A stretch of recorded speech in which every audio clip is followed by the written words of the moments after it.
Today we're going to continue our work with exponential functions, and then we're going to do a brief little review about negative exponents from way back in the beginning of the year.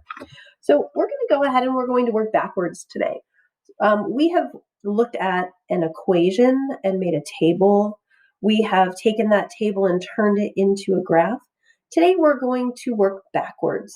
We are going to take an exponential graph, and from looking at that graph, we're going to turn that into a table and turn it into our equation. So our focus for this first half of our notes is exponential, graph,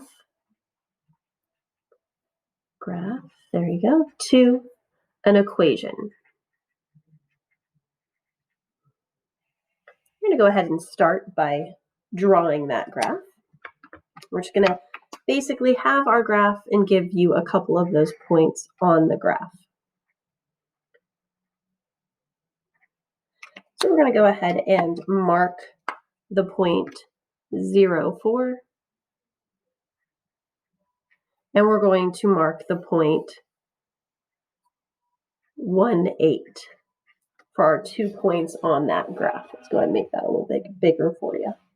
And we're going to make a smooth exponential curve that's going through those 2 points. Once again, we're not going to have it drop below the x-axis. So we know from just starting that we need to find, because it is an exponential curve, the equation y equals a times b to the x power. Knowing, of course, that a is our 0 or our y-intercept if we're looking at a picture, and b is our multiplier. What do we do to get from one term to the next? So your first step in order to make this happen is to find your y-intercept. This is your a.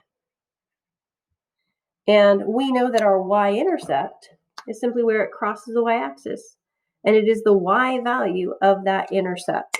So in this case, we can very clearly see that our a is equal to 4. So we're already halfway there. Now, taking a look, we can transfer this into a very quick XY table as well by simply writing these down. They're next to each other. So we have 0, 4, 1, 8.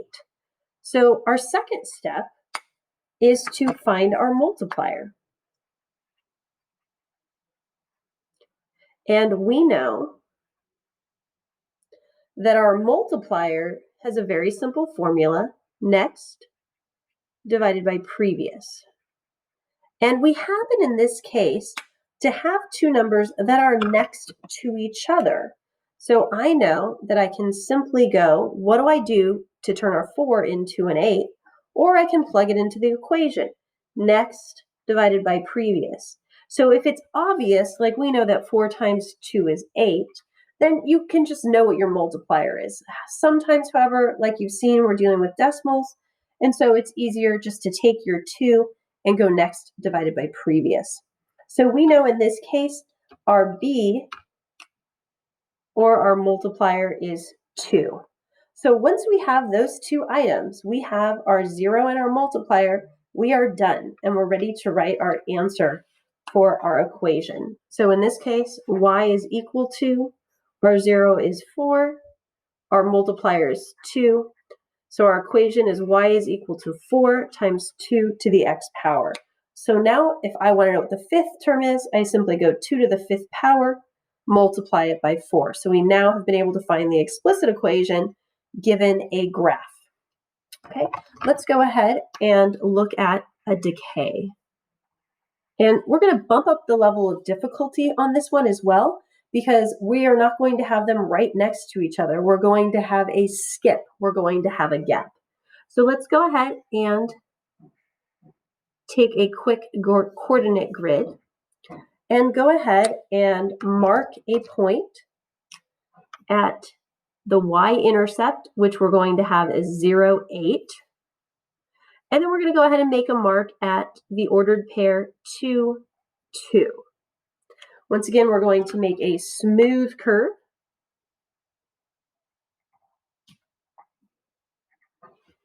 And as you can tell by looking at this, this is a decay. Now we know because it's a decay, that means it's getting smaller. We know that our multiplier is going to be a decimal or a fraction between the numbers of 0 and 1. So we have a couple ways that we can do this. Let's go ahead and look at our table. And this can work for ones that are a little simpler. So we know 0 is 8. We can't skip any, so we're going to leave a 1 here. And we know that 2 is 2. So some people can go ahead and go, okay, what's the same number that I multiply or divide with here each time? And if that works for you and you can figure that out, that's great. Otherwise, we have a step process of how to do this. So our first step, if you're not sure what that multiplier is we simply write y is equal to a times b to the x. Okay, and we'll go through, we're going to write these steps, then we'll do our example. Number 2 is substitute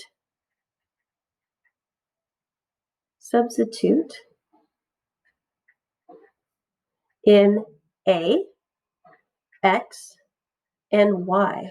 So remember, we know that our a is our 0, and we have our 0 in this case. So we know that our a is 8, and then we have an x and a y. So we can use our other point for our x and our y. And our third step is going to be simple, solve for b. Okay, so let's go ahead and see what this looks like in an actual problem. So I start by going y equals a times b to the x power. Now I know in this case my y is 2, my a is 8 times, I don't know what my b is, so I'm going to leave b alone, but I know my x is 2. So basically what we're looking at is 2 is equal to 8 times b squared. Now I want to solve for b. However, the very last thing that I can undo is my b squared. So we're going to leave that till the end. So what's stopping it from being alone is we're currently multiplying it by 8. So we're going to divide both sides by 8. That cancels. We're going to go ahead and reduce 2/8 to 1/4. And so what we have right now is b squared is equal to 1/4. And so we don't care what b squared is. We care what b is. So we're going to do the opposite operation of squaring something. And the opposite of squaring something is taking the square root. So when I have the square root of b squared, all that I have left on that side of my equation is plain b, and that's my goal. Now when I have the square root of 1/4, I actually want to split that square into both the numerator and the denominator. And now I'm going to solve those individually. The square root of 1 is 1. The square root of 4 is 2. So I've found my multiplier to be 1/2. Now I double check over here and I see with my handy dandy calculator, I also could have written that as a decimal, which of course is 0.5. So 8 times 0.5 is 4, and 4 times 0.5 is 2. So I know that I'm multiplying by 1/2, or if you prefer, you can say you're multiplying by 0.5, which is a little easier on your calculator. So now that I have both my B and my A, I can write my answer for this graph. Y is equal to, my A is 8 times, and I'm going to go ahead and do 0.5 because I prefer the decimals. You'll absolutely get it right if you write 1/2 as well, to the x power. And that is my method in how to change an exponential graph to an exponential equation. Okay, so 2 different ways that you can do that depending on the information that you have. So we're going to go ahead and finish up our notes today with a quick review of negative exponents. It's been a while.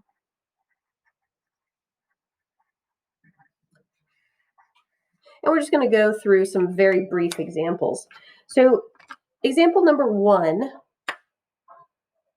And we're just going to show you the examples, and you can look back on your notes if you would like a more detailed explanation. What is x to the negative second power? So all I do is that negative tells me it doesn't like the location it's in. It's currently in the numerator. So we send it to the denominator and it becomes positive, and we go ahead and put a placeholder in our numerator. So x to the negative second power is actually just 1 over x squared. And that's my final answer. Let's go ahead and look at one with numbers. What if I have 3/7 to the negative second power? So we're going to go ahead and we're going to apply that -2 to both the numerator and the denominator. So that's 3 to the negative second over 7 to the negative second. Now, when you see those negatives, that means that they're not in the correct location, and we have to switch them. If they're in the numerator, they go to the denominator and become positive. If they are in the denominator, they go to the numerator. So this is actually going to become 7 squared over 3 squared. Notice when we switch the location, they do become positive. Then we just use our calculators. 7 squared is 49. 3 squared is 9. We can then plug that into our calculator. 49 divided by 9, and I can see that is 5.4444, which we know is 5.4 with a line over it. Okay, so that is what we do when we finish simplifying it. Remember, your answer cannot have any negatives. Let's finish with one more plain number, our third example. If I have 6 to the negative fourth, it's telling me it doesn't like being in the numerator, so it becomes 1 over 6 to the fourth, and it becomes positive, and we put a placeholder. I then know that 6 to the fourth is 6 times 6 times 6 times 6, or I can do 6 to the fourth in my calculator, and that answer is 1 over 1296.